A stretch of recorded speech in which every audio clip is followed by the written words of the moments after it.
Gloria a Dios. Bendita misericordia de Dios. Este año es glorioso, hermano, maravilloso. Hay muchos coros, hasta me estaba acordando de un coro viejito. Y creo que muy pocos de ustedes habían nacido, o creo que tal vez ninguno de nosotros hayamos nacido cuando ese coro se hizo. Tu misericordia es mejor que la vida. Ya ves, ya habían nacido entonces, ¿verdad? Ya están viejitos ustedes. Año de la misericordia. Y cuando nosotros nos acercamos a la mesa de la Santa Cena, tenemos que recordarnos que la Santa Cena también representa misericordia.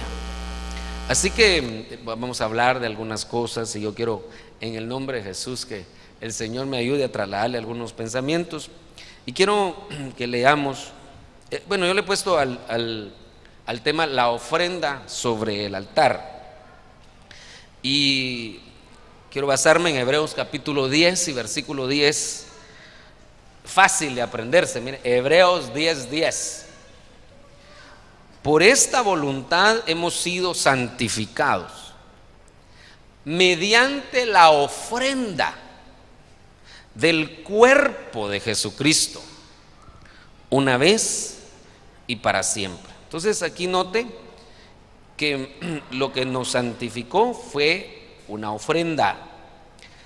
¿La ofrenda de qué? Del cuerpo de Cristo.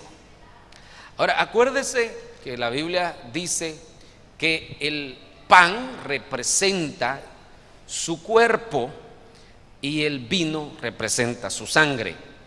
Yo le he explicado que nosotros creemos en la consubstanciación y no en la transubstanciación. Los católicos dicen que cada vez que alguien participa de la hostia, ¿verdad?, y del pan, están participando, que eso es el cuerpo. Y cuando se participa del vino, eso es la sangre. Entonces ellos literalmente dicen que es la sangre, pero no es así. Realmente nosotros lo que comemos es pan. El pan representa su cuerpo, porque no podemos estar sacrificando al Señor Jesús cada vez que hay Santa Cena. Entonces lo que sí hacemos es en sombra, en representación de su cuerpo, participamos del pan, porque Él dijo, tomad el pan, esto es mi cuerpo. Entonces está diciendo, aquí en adelante, cuando ustedes participen del pan, eso va a representar mi cuerpo. Y cuando participamos del vino, participamos de su sangre, pero acuérdese que el vino es la sombra.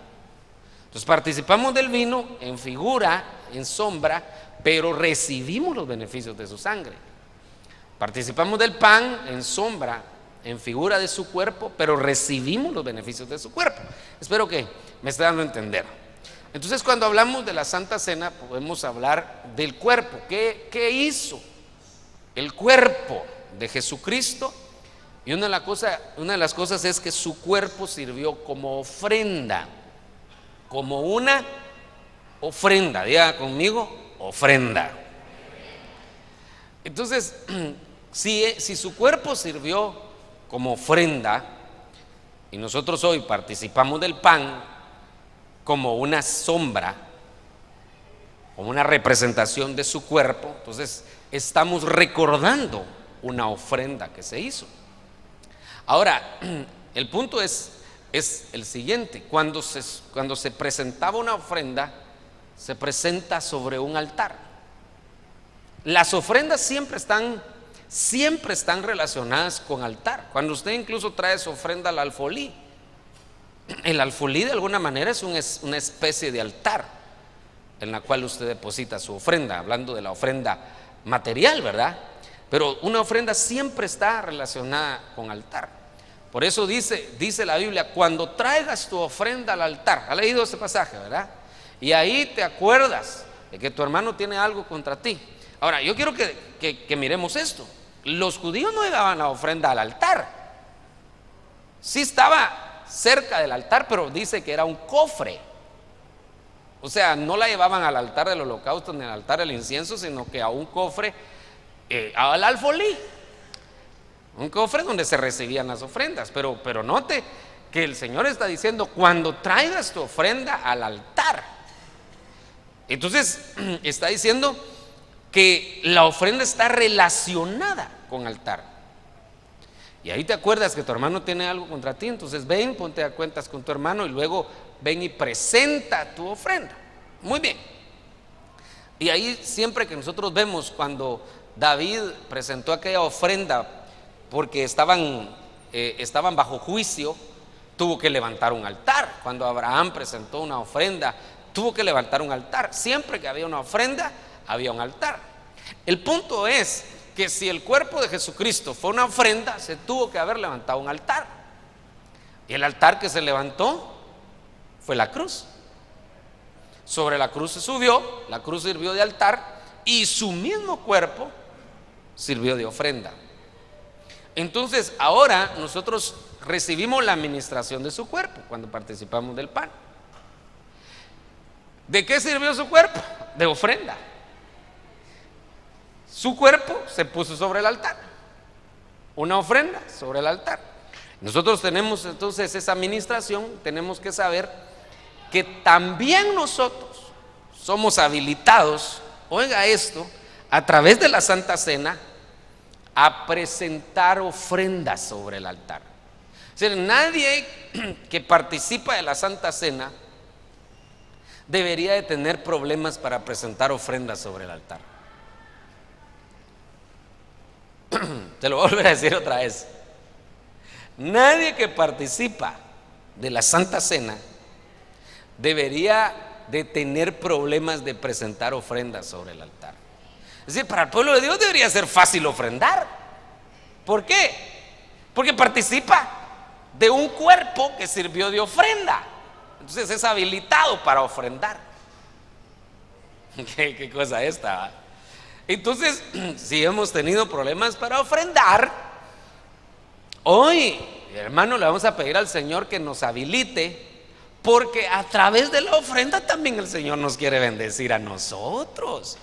Es decir, mire, hermano, nosotros mismos limitamos la bendición de Dios cuando no ofrendamos. Entonces, y la ofrenda no tiene que ser ni por necesidad, no tiene que ser por tristeza, no tiene que, hermano, así lo dice la Biblia, que uno no ofrende ni por necesidad, ni con tristeza, ni por obligación. Tampoco se tiene que ofrendar para que otros miren, porque el Señor dijo: cuando ustedes ofrenden, no lo hagan como los fariseos, que lo hacen para que otros los miren. Entonces, pero no está diciendo que no se ofrende, sino que está diciendo cómo no se debe de ofrendar, pero sí hay que ofrendar. Ahora, nosotros tenemos que saber entonces que la ofrenda se convierte en una ofrenda voluntaria, que el cristiano se goza al dar. No porque le estén diciendo: mira, da 100 y te van a devolver 1000, sino que sencillamente su naturaleza es ofrendar. Mire, pues, muy pocos amenes, pero se lo voy a volver a decir: la naturaleza del cristiano debe de ser ofrendar, dar. ¿Por qué? Porque participamos de un cuerpo que sirvió de ofrenda. ¿Está conmigo? Entonces debería ser ofrendar. No deberíamos de tener problemas para eso. Y no por eso seríamos más pobres, sino al contrario. Si la Biblia dice: el que siembra escasamente, escasamente segará, y el que siembra abundantemente, abundantemente segará. Y cuando uno lee el pasaje, el apóstol Pablo se está refiriendo a dinero, la ofrenda. Entonces, ¿qué pasa si uno está habilitado para dar? Lo da con amor, con alegría, como dice la palabra que se debe dar. Entonces uno lo da así, y el Señor inmediatamente está habilitando los beneficios de la ofrenda, y uno lo dio sin estar pensando en eso, porque lo dio con agradecimiento, con alegría. Pero eso se vuelve un círculo virtuoso, y el Señor prospera y bendice a su pueblo. ¿Qué pasó con esta ofrenda? El cuerpo de Cristo fue una ofrenda. Y después de que Él se presenta como ofrenda, ¿qué pasó? Lo honraron, dice la Biblia, que por cuanto se humilló hasta lo sumo, lo exaltaron y le dieron un nombre que es sobre todo nombre. Es decir, la ofrenda no se quedó ahí en el altar únicamente, la ofrenda subió al Padre.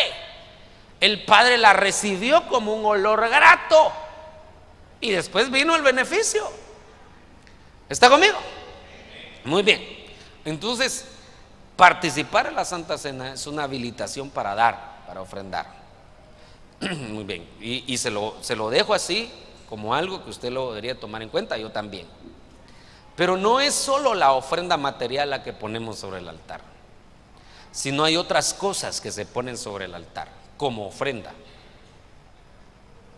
que hoy vamos a ser habilitados participando del cuerpo del Señor Jesús. También vamos a participar de su sangre, ¿verdad? A través del vino.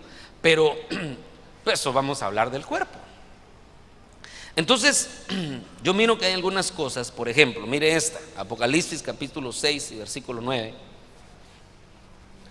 Cuando el Cordero abrió el quinto sello, vi debajo del altar,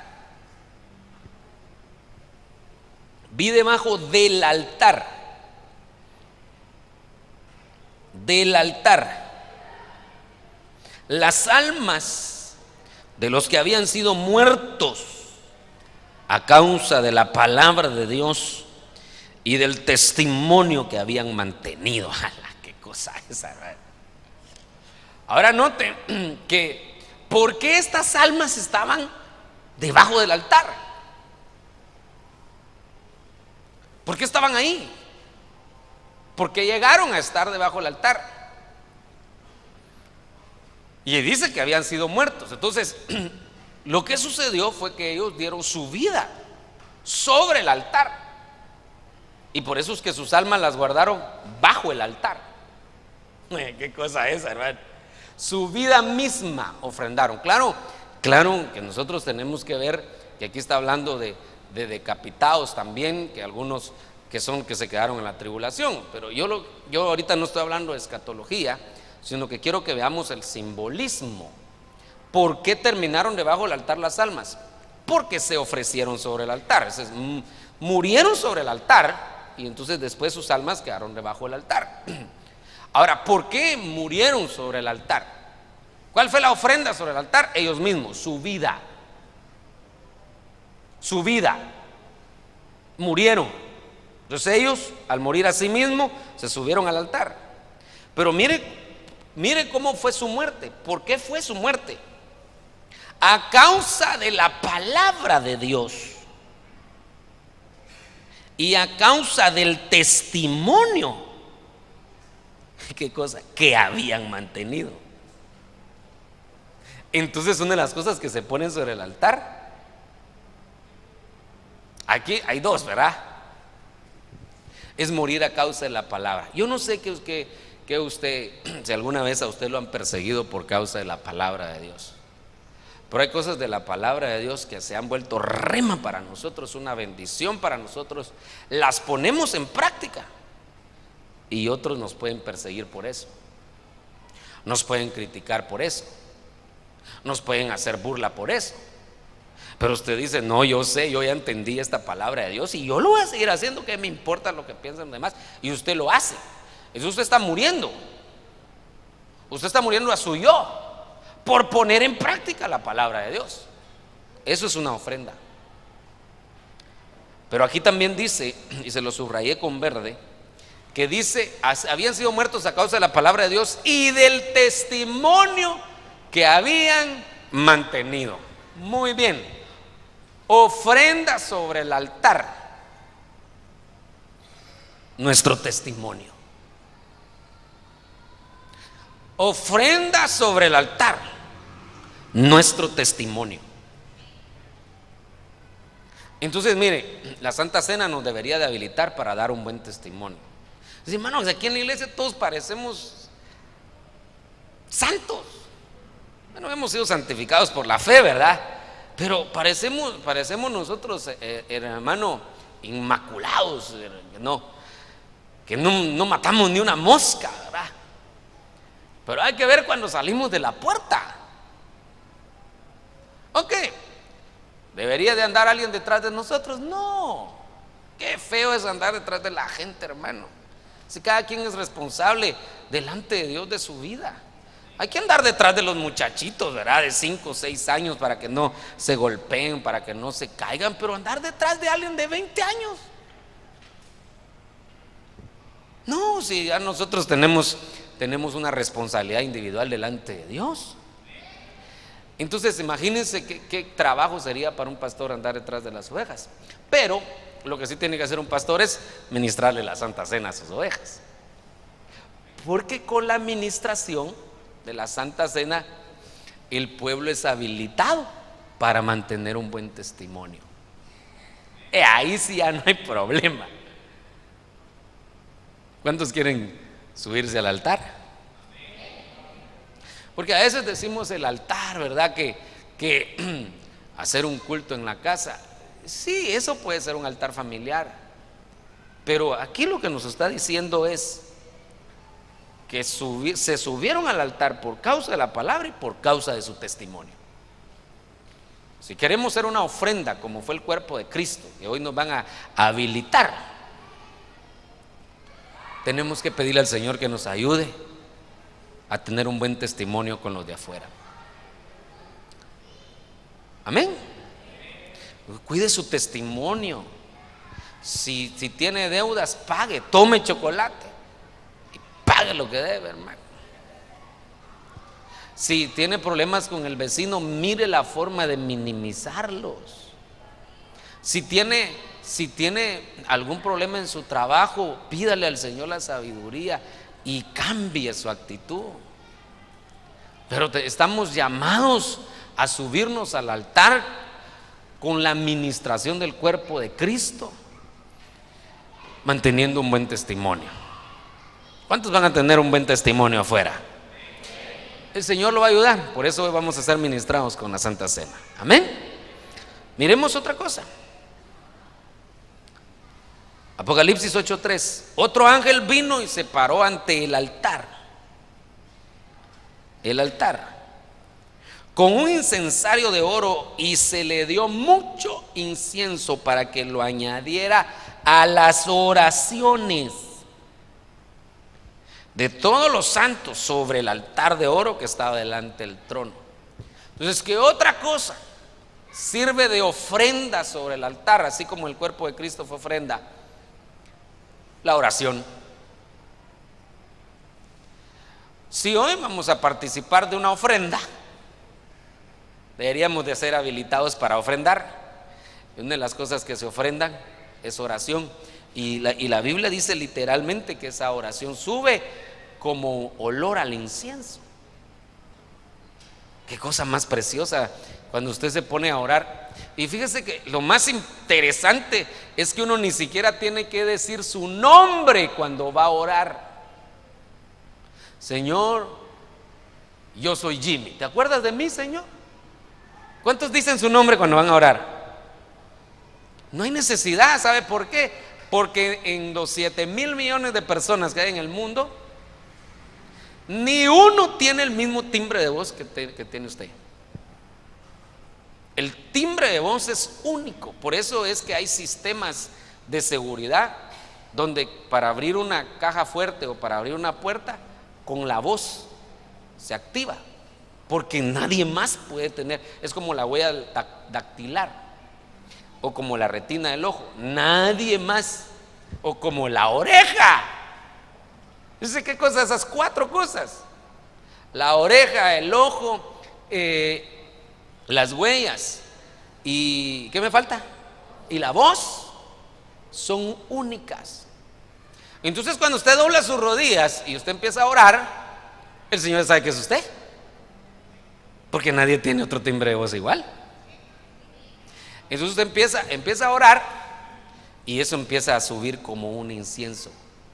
Entonces el Señor dice: este se está subiendo al altar porque está orando. Entonces yo quiero hacer una pregunta, no me vaya a contestar, pero ¿cómo está con sus niveles de oración? Porque a veces con este mundo tan agitado, hermano, a veces ni para comer a veces oramos.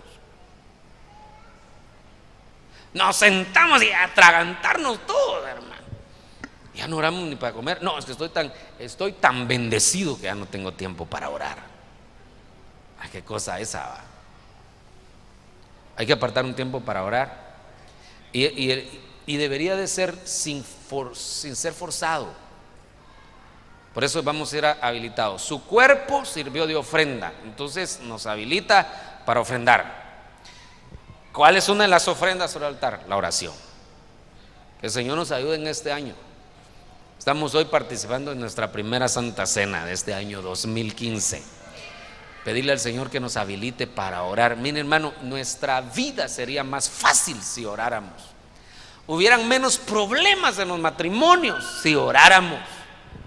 Tendríamos más sabiduría para tomar decisiones si oráramos. Tendríamos menos problemas con nuestro trabajo, en nuestro negocio, con nuestros hijos, si oráramos.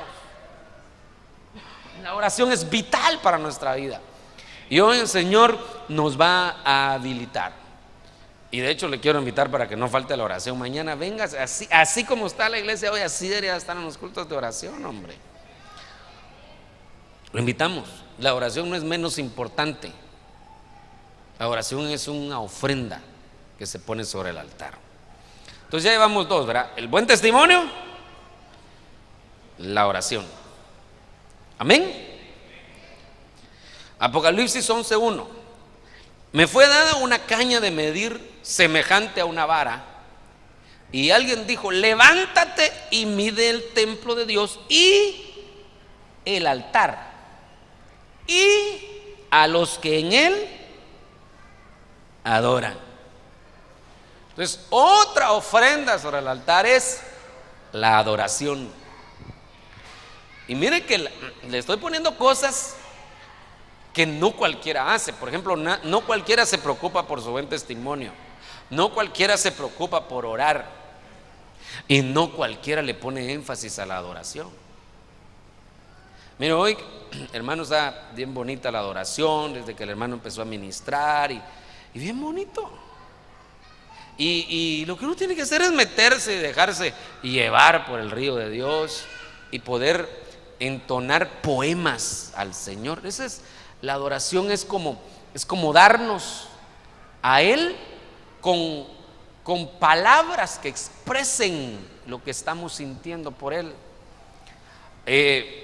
La alabanza, la exaltación a Dios es decirle a Dios lo que Él es. Pero la adoración como tal está más ligada con decirle a Dios lo que Él significa para mí. Entonces, cuando yo le digo algo que está saliendo de mi corazón, eso está siendo para Él una ofrenda de adoración. Amén. Tiene que salir del corazón. Acuérdense que la adoración está tipificada en aquella mujer que derramó su frasco de alabastro que valía 300 denarios.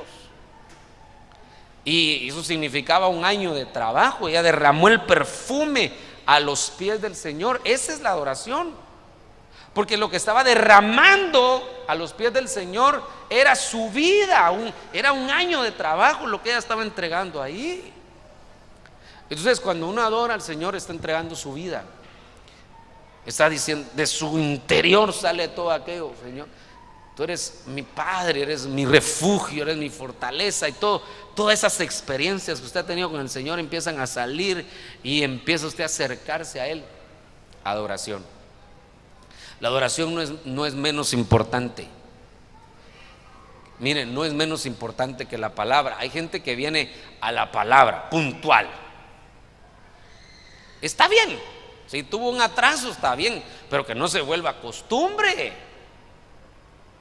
Porque, hermano, yo me recuerdo que antes había una norma en la iglesia, que habían muchas profecías. Me recuerdo que mi pastor había dicho, y yo creo que lo hizo con buena intención, ¿verdad? No estoy criticándolo en ese sentido, pero mi pastor había dicho: para el momento de las profecías, si alguien está entrando, por favor lo detienen en la puerta para que no vaya a venir a estorbar. Y tenía razón, ¿verdad? Porque qué feo es que Entonces la hermana profetizando y las sillas moviéndose, ¿va? Y entran a veces, y vienen tarde, a veces entran hablando, ni siquiera entran callada la boca, ¿va? Entonces mi pastor como que ahí los detienen en la puerta. Y a la hora de las profecías, que nadie salga al baño. Y a la hora de las profecías, que no se oiga. Y tenía razón, porque él quería que se cuidara ese ambiente profético. Amén. Pero entonces habría que preguntar, ¿y entonces para el momento de la adoración sí se puede hacer bulla? Y entonces para el momento de la adoración sí se puede ir al baño. ¿Será menos importante la adoración que la profecía? Es igual, hermano. Es igual. Entonces, con el mismo respeto con el que se recibe una profecía, con ese mismo respeto se debería de adorar al Señor, con esa misma referencia. Porque la adoración es una ofrenda sobre el altar. Hay que tener cuidado, mire, enséñele a sus hijos que no estén molestando a la hora de la adoración, hombre.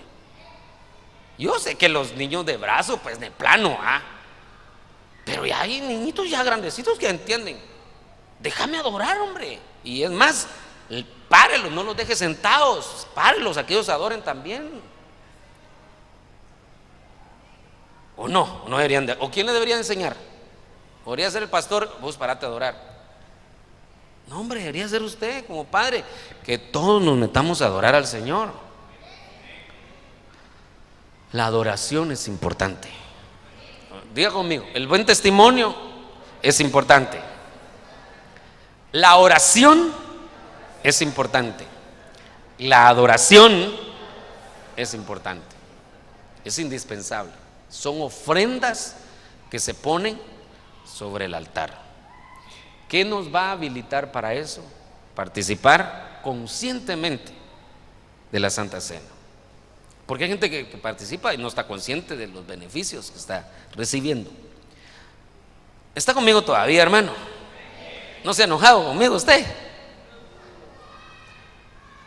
Pero sí es bueno adorar al Señor. Dígale que está la para suya, es bueno adorar al Señor. Claro que si tiene su emergencia, ¿verdad? Si comió muchos frijoles antes de venir y necesita ir al baño, pues de plano, claro, para eso están. Pero hay gente, hermano, que lo hace solo para salirse un ratito. Ahorita en la adoración, que es algo aburrido. ¿Cómo que es algo aburrido? Es un momento muy importante. Amén. Diga, levante su mano y diga: Señor, yo quiero adorarte. Cada día más, enséñame a adorarte. Palabras que salgan desde mi corazón, desde mi boca, desde que salgan, Señor, desde mi alma, desde mis entrañas. Gloria a Dios. Dele ese aplauso al Señor en señal de adoración. Te alabamos, te adoramos, te bendecimos, te exaltamos, Señor. Gracias, Señor. Apocalipsis 14:18. Y otro ángel, el que tiene poder sobre el fuego, salió del altar. Mire de dónde salió: del altar. Y llamó a gran voz al que tenía la hoz afilada, diciéndole: mete tu hoz afilada y vendime a los racimos de la vid de la tierra, porque sus uvas están maduras. Entonces este ángel está hablando de recoger los frutos de la cosecha. Entonces, y mire de dónde sale: del altar. Entonces, cosas que se ponen sobre, algo que también se pone sobre el altar es los frutos. Acuérdese que yo le hablé la vez pasada que era necesario dar fruto, y le hablé del árbol, ¿verdad? Todo árbol que no da buen fruto, pero da, solo que no está muy bueno, pero da, ese árbol será podado. Pero el que no da fruto será cortado. Entonces, y eso lo dice la Biblia. Entonces, una de las cosas que son necesarias, no opción, necesarias, es dar frutos. Y una de los frutos del Espíritu que alguien puso algo bien bonito sobre los frutos del Espíritu, solo que le puso 9, ¿verdad? Y son 12. Pero los frutos del Espíritu son, hermano, cosas que nos deben de evaluar que tanto hemos avanzado. Amor, gozo, paz, paciencia. Solo la paciencia, mire, sería un buen fruto, ¿verdad? Benignidad, bondad, en este año la misericordia, fe, mansedumbre, dominio propio. Hay que dar frutos. El que está a la par suya, vamos a dar frutos este año. Entonces usted va a traer sobre el altar sus frutos. Aquí están mis frutos, mira, Señor, están mis frutos. Entonces, el buen testimonio es importante. La oración es importante. Es lo que se pone sobre el altar. La adoración se pone sobre el altar. Los frutos se ponen sobre el altar. Seguimos. Levítico 6:13. El fuego se mantendrá encendido continuamente en el altar, no se apagará. Entonces yo quiero que mire lo que subrayé: fuego continuamente, fuego continuamente. Eso nos llama de perseverancia. ¿Qué cosa se pone sobre el altar? La perseverancia, ¿no, hermano? No puede ser que hoy esté yo que estoy encendido, hasta hablo lenguas, hermano, gloria a Dios por eso, no estamos menospreciando, pero hoy hablo lenguas y mañana ya no voy a ir a la iglesia, hermano. Esa inconstancia, es esa falta de perseverancia, hoy se va a quitar una administración de la Santa Cena.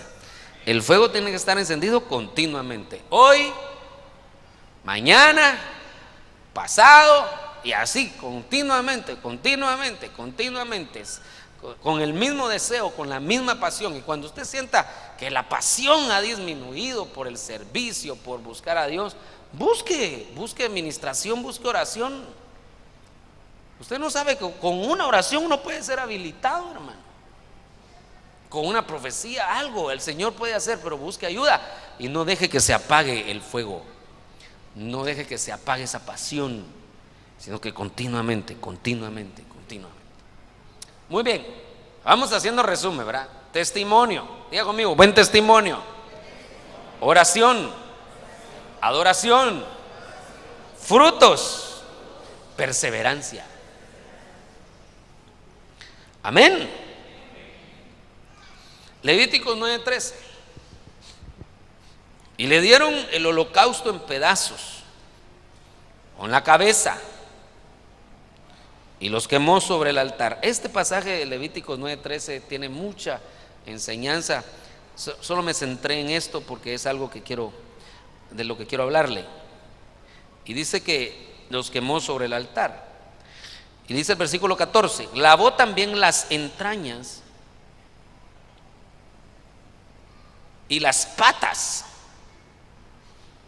y las quemó en el holocausto sobre el altar. Entonces aquí hay tres cosas que se pusieron sobre el altar: la cabeza, las entrañas y las patas del holocausto. Entonces, la cabeza, acuérdense que eso está representando nuestros pensamientos, nuestra mente. Las entrañas está representando nuestros sentimientos más profundos,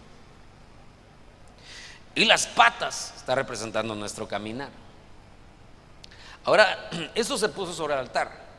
Solo déjeme aquí que usted y yo podamos ver un poco sobre la cabeza, que significa los pensamientos, que significa nuestra forma de pensar, nuestra mente.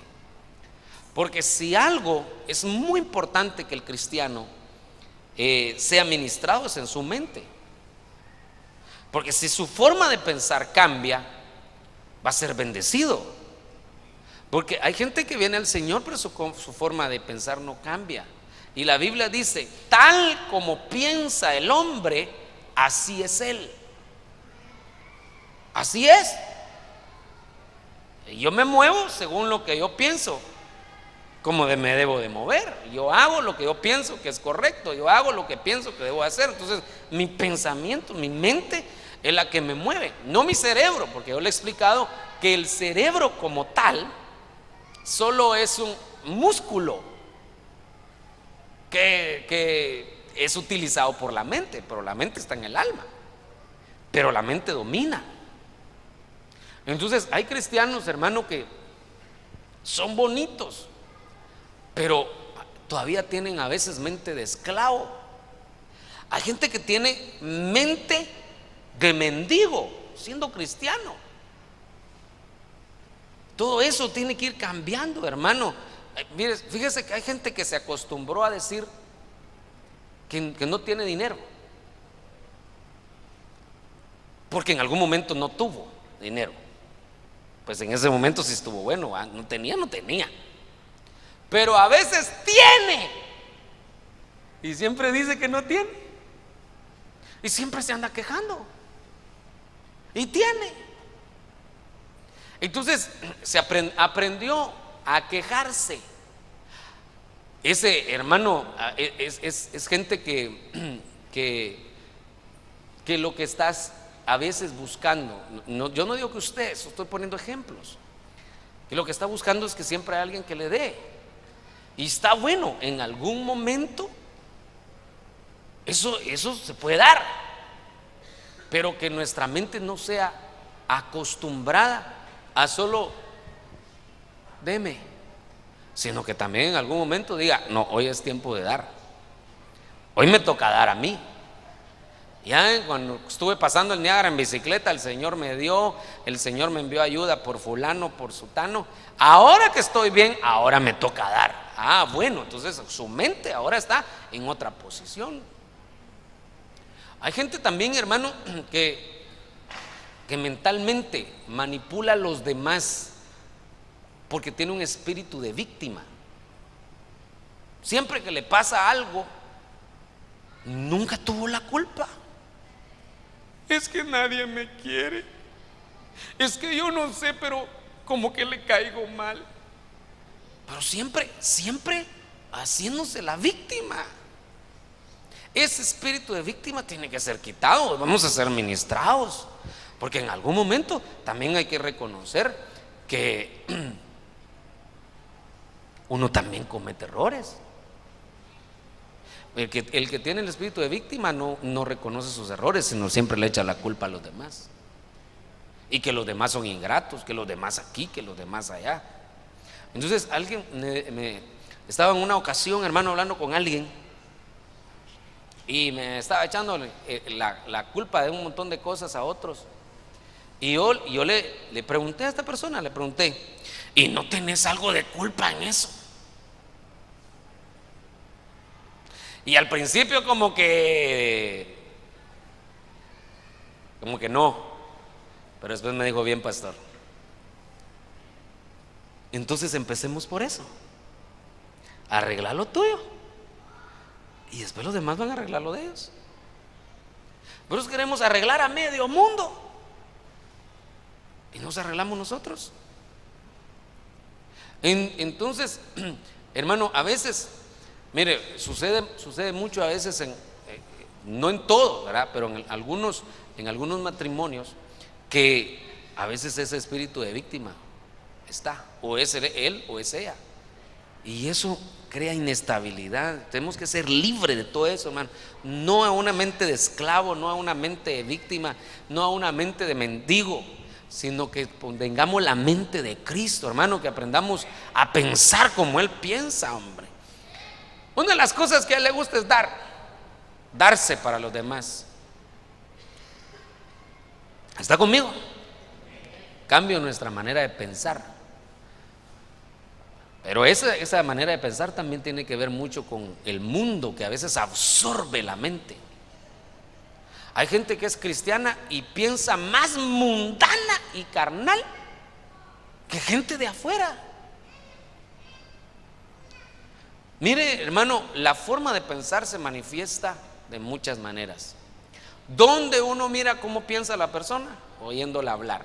Ahí uno entiende un poco cómo piensa la persona. ¿Quiere usted saber qué hay en los pensamientos de alguien? Déjelo hablar, no lo interrumpa. Y ahí se oye que sus pensamientos hablan. ¿Y no dice la Biblia que la abundancia del corazón habla la boca, ves? Otra forma como se mira, cómo piensa a veces la gente, no es una generalidad, pero en algunas ocasiones es la manera como se viste. Entonces, todo eso va influyendo, hermano, en nuestra vida cristiana. El Señor nos ha llamado a que disfrutemos una vida hermosa, que en el Señor disfrutemos de abundancia, de prosperidad, de paz, de mucha bendición. Pero el Señor quiere que sometamos, que pongamos sobre el altar nuestros pensamientos, que liberemos nuestra mente y que pensemos como Él piensa. Amén. Otra cosa que se pone sobre el altar son las entrañas. Las entrañas representan los sentimientos más profundos del corazón del hombre. Rencores, amarguras, resentimientos. Ya hay que soltarlos y que se quemen sobre el altar esas cosas. Y las patas representan el caminar. Yo sé que usted no tiene patas, usted tiene pies, ¿verdad? Pero el animalito que están quemando, que está sirviendo de sombra, pues tenía patas. Y representa el caminar. ¿Cómo está nuestro caminar delante del Señor? En lo secreto, en la intimidad, porque el buen testimonio se evidencia en lo público, pero el caminar delante de Dios en lo secreto. Todo eso tenemos que traerlo como ofrenda al altar. El Señor cambie, hermano, nuestra forma de pensar, que nos haga libres de todo sentimiento. Diga: Señor, hoy pongo mis entrañas ahí en el altar para que se quemen de una vez. Esas cosas, hermano, que a veces hay ahí. Qué triste es eso, hermano, que un cristiano ande arrastrando ese montón de sentimientos, que a veces el que no es cristiano parece más feliz que él. Hoy entregamos eso al Señor. Se pone sobre el altar la cabeza. Señor, mi mente es tuya, quiero pensar como tú. Se pone sobre el altar los sentimientos, las entrañas, que el Señor sane nuestras entrañas, y se pone sobre el altar nuestro caminar. Amén. Muy bien, diga conmigo, hagamos el resumen. Número 1, buen testimonio. Número 2, número 3, número 4, frutos. Número 5, perseverancia. Número 6, la cabeza, las entrañas y las patas. Muy bien. Número 7:10. Y los jefes presentaron la ofrenda de dedicación del altar el día que fue ungido. Los jefes presentaron su ofrenda ante el altar. Aquí sí se habla de la ofrenda material, pero como eso ya le hablé, entonces solo tome nota. Cuando uno ofrenda, está muriendo. De alguna manera está muriendo con la ofrenda. La está presentando sobre el altar. Entonces el que participa del cuerpo debería estar habilitado para eso. Muy bien. Entonces aquí no me detengo, ¿verdad? Pero si hagamos el resumen. Número 1, testimonio. Número 2, número 3, adoración. Número 4, frutos. Número 5, número 6. Muy bien. Número 7, la ofrenda. Primera Reyes 18:30. Esto sí es tremendo. Entonces Elías dijo a todo el pueblo: acercaos a mí. Y todo el pueblo se acercó a él y reparó el altar del Señor que había sido derribado. Ahora, esta reparación del altar, aquí se puede hablar de muchas cosas, pero nosotros lo que vemos que esta reparación del altar implicó definición del pueblo. Porque Elías le había dicho al pueblo: ya no estén claudicando entre dos pensamientos. Si Baal es Dios, pues sírvanle. Y si Jehová es Dios, pues sírvanle. Pero defínanse de una vez por todas. Entonces ese altar sirvió para definir. Sí presentaron un novillo y presentaron cosas que eran escasas. Un buen novillo en ese tiempo era muy escaso porque habían pasado 3 años y medio de que no había llovido. Entonces el ganado no estaba gordo. Y otra cosa que les pidió Elías que echaran sobre el altar, qué ocurrencia la de Elías, le pide que ponga sobre el altar agua. Pues si se habían 3 años y medio de no llover, no había agua, si los arroyos se habían secado.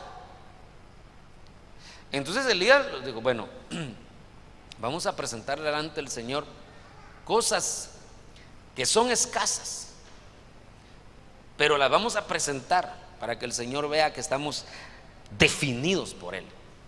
Y se fue la gente y saber cómo le hizo, pero consiguieron agua. Y eso que estaba escaso, después se convirtió en abundancia, porque fíjese qué cosa esa. ¿Por qué llueve? Eso se lo he enseñado. ¿Por qué llueve? Porque hay un ciclo que se llama el ciclo de la evaporación del agua.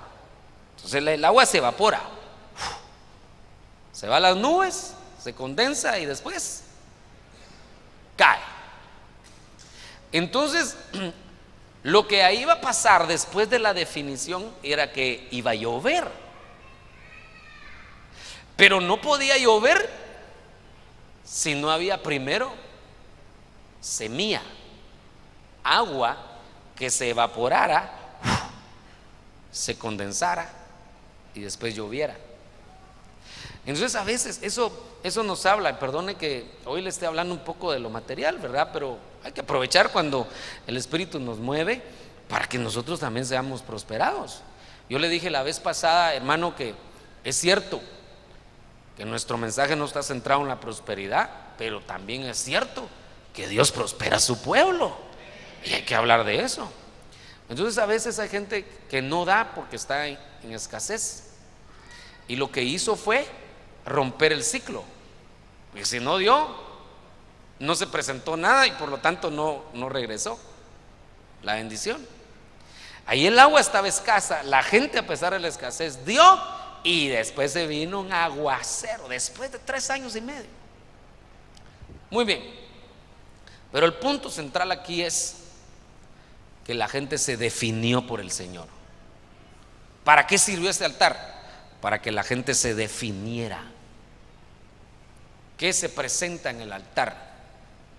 Nuestra definición. Yo creo que este es un año en el que tenemos que definirnos. O somos o no somos. De una vez. ¿Qué tanto? Sí que no. O sí o no. Y si sí, pues vamos a entrarle con diligencia. Vamos a entrarle con convicción a hacer las cosas que Él nos ha llamado a hacer. Amén. Definámonos, ¿qué es lo que a veces te tiene dudoso? Hoy sacúdete eso, hermano, y defínete. Muy bien, número 1,